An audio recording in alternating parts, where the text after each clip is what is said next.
আসসালামু আলাইকুম। বর্তমান ফেসবুক এবং বিভিন্ন পোস্টে দেখতে পারতেছি যে অনেকে প্রশ্ন করতেছে যে ভাইয়া শীত আসতেছে, খামারের মুরগি বাঁচতেছে না, বা বিভিন্ন ধরনের জীবাণু সংক্রান্ত বা বিভিন্ন ব্যাকটেরিয়াজনিত ছত্রাকজনিত রোগে আক্রান্ত হয়ে মারা যাচ্ছে।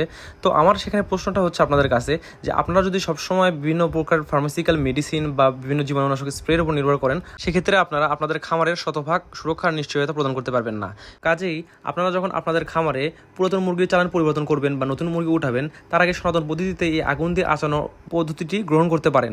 কারণ আপনাদের খামারে এমনও ভাইরাস আছে যেগুলোকে মেডিসিন বা স্প্রে দ্বারা শেষ করা সম্ভব নয়, যেটিকে আগুন করতে পারে। পাশাপাশি আপনারা এই শীতে আপনাদের খামারের পাখিগুলোকে বা আপনাদের মুরগিগুলোকে সুস্থ রাখতে অবশ্যই নিয়মিত খামারের লিটারগুলো পরিবর্তন করতে থাকুন। কারণ আমাদের খামারের মুরগিগুলো বিভিন্ন ছত্রাক বা ভাইরাসজনিত রোগে আক্রান্ত হওয়ার প্রধান কারণগুলোর মধ্যে অন্যতম কারণ হলো সঠিক সময়ে লিটার পরিবর্তন না করা বা লিটার পরিবর্তনে অনিয়ম করা। কাজেই এই শীতে আপনাদের মুরগিগুলোকে সুস্থ রাখতে বা আপনার খামারের প্রাণীগুলোকে সুস্থ রাখতে অবশ্যই সঠিক সময়ে সঠিক নিয়মে আপনাদের লিটারগুলো পরিবর্তন করুন এবং তাপমাত্রা নিয়ন্ত্রণ করুন। ইনশাআল্লাহ এই শীতে আল্লাহ তাআলা আপনাদের সকল খামারিদেরকে সুরক্ষিত রাখুক এবং আপনাদের ব্যবসায় বরকত দান করুক। আসসালামু আলাইকুম।